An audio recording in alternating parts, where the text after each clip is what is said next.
Incident analysis is an important tool to improve safety, and we're about to learn a new perspective on this topic.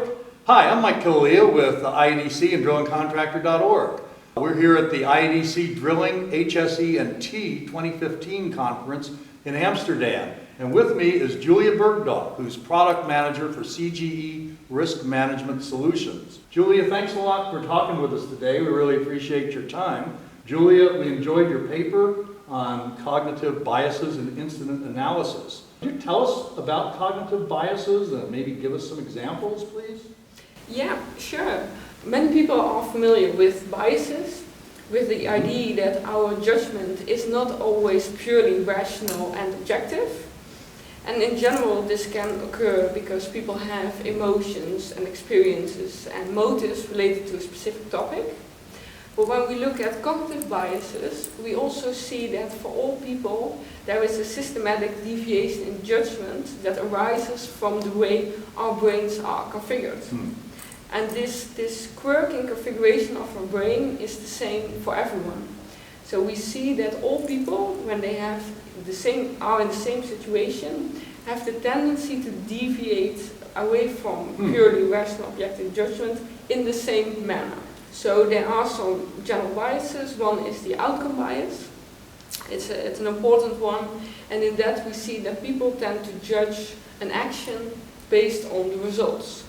So if someone does something and the result is good, they say, good job, you did it well.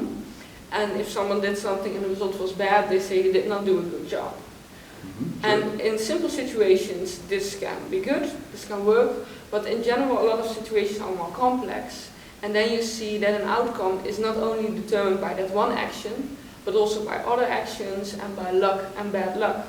And then solely basing your judgment on the outcome does not work. That's the outcome bias. There are a lot, one of them being the curse of knowledge also.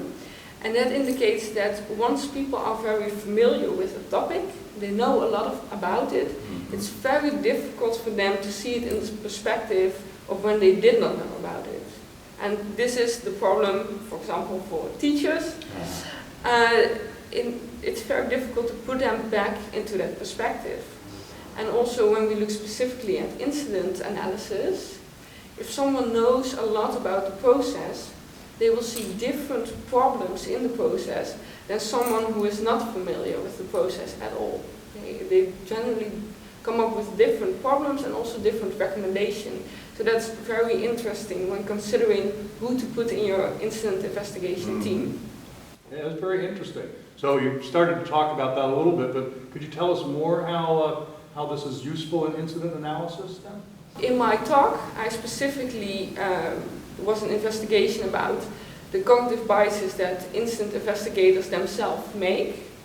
And what we want to do is to make sure that incident investigators make less errors themselves, so that more actual problems are identified, so also more actual recommendations can be put in place and you have more learning from incidents. But another side of it is that cognitive biases also occur just during operations on the shop floor, but also within higher management. A lot of people know about social biases, groupthink, put a lot of people in one room and they all agree, and in hindsight they say, well, how could we have all agreed? And for these social biases, there are quite a lot of clues already, but cognitive biases is another edge. It's more for the individual person, and you have to think about individual tactics. And that is territory that is relatively undiscovered. Julia, thanks so much for talking to us today. I think we've all learned a lot. All of you, thank you for viewing and tuning in today to this webcast. Again, I'm Mike Killalea with IEDC and drillingcontractor.org. Please stay safe and keep it turning to the right. We'll see you next time. Bye.